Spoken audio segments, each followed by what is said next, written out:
had to make a difficult decision in life? When have you had to make a difficult decision in life? What do we say? Most of the time. Give me an example. A really big one. Sorry? Getting married. That's a big one, all right? What course to choose? Why are these decisions so hard? Life-changing. You are so right. What else was somebody said in the front? No? Oh, I thought someone said something else. They're big decisions. They're life-changing. They have long-term consequences. They not only affect us, sometimes they affect other people. Did you ever wish that there was someone who could tell you what you needed to do? That God would give you the answer in a dream or write the answer on a wall for you? Or maybe even that you could hear his actual voice telling you what to do? Yeah. That'd be pretty good, wouldn't it? Yeah. He doesn't always use a voice that we can hear to tell us what we need to do, but he does hold the answers that we're looking for in his word. Psalm 139 says, "All the days ordained for me were written in your book before one of them came to be." We ask God's help for making big decisions because we know that God is God and that he's in control of the universe, that he knows what's best for us in whatever we're trying to decide.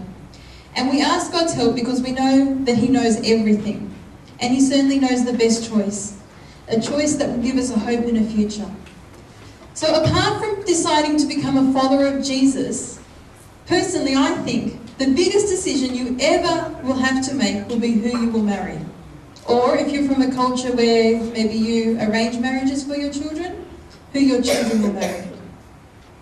And decisions regarding who you will marry, your life partner for life, should definitely be made in prayerful discussion with God. God may give you the answer in an audible voice, but if not, as I said, all the answers are here in his word. In high school, I was attracted to a non-believer. He was very cute, girls, believe me. And I had to sort of weigh up what I would do should he ever ask me, which he never did, and that's okay. But in studying his word, I went through different chapters, different bits and pieces, and I found God's answer, and I want to share it with you today. Who does God say you should marry? Your life partner. Well, the first thing we learn is that God gives us a standard to use when choosing life partners. He tells us to choose someone who believes. From the beginning of the Israelite nation, the people that God called to be his special people, he gave them a standard for choosing life partners. In Deuteronomy 7:3, he told the Israelites not to marry people from the surrounding nations. And he didn't give that instruction because of cultural differences. He gave it for spiritual differences.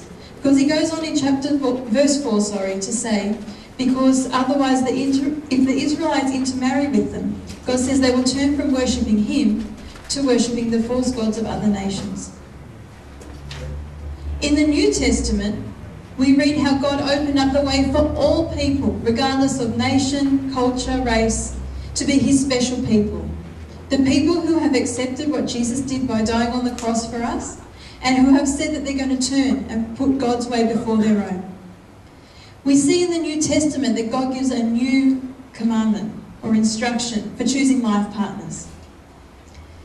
And he says that we are to choose partners who share our spiritual beliefs. I'm going to read from 2 Corinthians chapter 6. It says, "Do not be yoked together with unbelievers. What do righteousness and wickedness have in common? Or what fellowship can light have with darkness? What agreement is there between the temple of God and idols? For we are the temple of the living God. And God, as God has said, I will live with them and walk among them, and I will be their God, and they will be my people." Further down in verse 17, I love how it says it in the Message. It says, "Don't link up with those who will pollute you. I want you all for myself." I think it's fair to surmise that that God's reason for telling us to marry other believers is so that we won't get distracted by the lifestyles of others. Lifestyle factors can be an idol in our life as much as anything else. So we don't get distracted and turn from God. God, our Father, only wants what's best for us. And his command to marry someone from the family of believers someone who's committed to and involved in the family business, not just the church body, that's important, but is active in the family business, living out their faith on a daily basis. Finally, God's clearest instruction can be found in 1 Corinthians 7:39. And Paul is giving instructions regarding marriage, and he says to the person who is single, she, or he if it's relevant, is free to marry anyone they wish, but they must belong to the Lord. By Lord, Paul is referring to Jesus. They must belong to the Lord. They must have made a decision to follow Jesus and be living a life that demonstrates their decision is genuine or real. He or she is free to marry anyone they wish, but they must belong to the Lord. It doesn't get any clearer than that. The second thing that we can learn today is that following God's standards for choosing life partners will reap a reward in our life. If I was to plant corn seeds, what would I get? Corn. If I plant tomato seeds, what will I get? Tomatoes. So the point is, you reap what you sow. In Genesis 24, and again in Matthew 19, we read, "For this reason a man shall leave his mother and father and be united with his wife, and the two shall become one flesh." The relationship that you have with your husband or your wife is the most intimate relationship you will ever have. You will become one with that person. And God created us to be one with the person we marry. But unless we choose someone who shares our faith in Jesus, as we said, the most important decision that we've ever made, we will not experience the full joy and peace of a relationship that is united physically and spiritually. The reason that people consider marriage an important decision, which you guys identified at the beginning, is because we know that our choice is likely to have a huge impact on our marriage. Would you agree with me? I'm seeing heads nodding, that's great. And just as we read in 2 Corinthians 6 that we're not to be yoked together with unbelievers because there can't be harmony between God and the things of the world, it's true, but it's more than that. Jesus said, "Every kingdom divided against itself cannot stand." As a believer, if you want to reap a marriage full of harmony and fellowship, a marriage that will stand the test of time, trials and temptations, God's word is clear. You must sow the seed of marrying a believer. Admittedly, you need to keep sowing good seeds after you get married, but that is a key, crucial first step.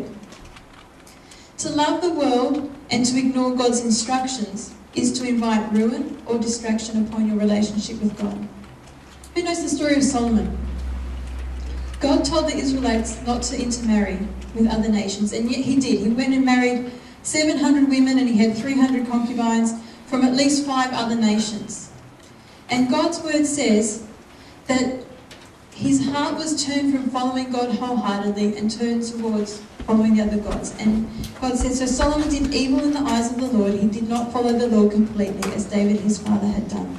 And it destroyed his relationship with God. And if you read on, we learn that it actually destroyed his kingdom, his earthly kingdom. It was taken away from his descendants. But having said that, there is good news. When you choose to marry a partner who is united to you in faith, you reap amazing benefits. I'm wondering if I could have a helper. I've got a bit of an example here. Juma, good man, thank you. Come on up.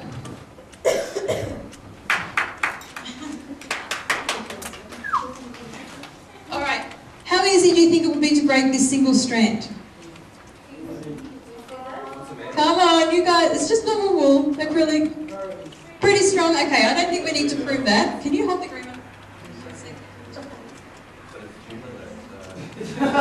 Okay. A single strand is you by yourself. If you try and do life, the red colour is representing you, the green one represents God, and the blue one represents relationship with a non-believer. Now, a non-believer doesn't have relationship with God, so they're not intertwined.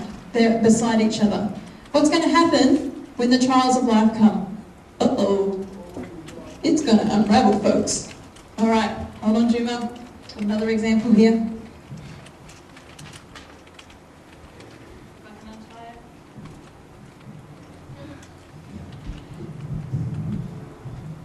All right, here we have 3 strands in perfect unity. What do you think is going to happen when the trials of life come? It's still strong. Thank you. Perfect. Thanks, Juma. It's strong. Ecclesiastes 4 says, though one may be overpowered, 2 can defend themselves. A cord of 3 strands is not easily broken. When you and your life partner are both united in God, you reap ultimate strength. Your relationship is stronger because you have God in the mix, and the faith of you and the faith of your partner support each other in staying strong in your faith in God. In Matthew chapter 7, Jesus said, anyone who hears these words of mine and puts them into practice is like a man who built his house on the rock. The rain came down, the streams rose up, the winds blew and beat against the house, yet it did not fall because it had its foundation on the rock. But everyone who hears these words of mine and does not put them into practice is like a foolish man who built his house on the sand. The rains came down, the streams rose, the winds blew and beat against the house, and it fell with a crash. Marriage is not easy. I know, I've been married 9 years. But choosing God's way regarding marriage will give your marriage the solid foundation that it needs to weather the storms of life. In the Western world, we have quite a lot of freedom of choice. Our election processes show that. But if we truly love God, we must follow all His commandments, not just the ones that suit us. You must be committed to following a life partner that pleases God. There are a lot of people who claim to be followers of Jesus. So how do you find the right one? I have some suggestions for the strategies that God will give you to help you find the right believer.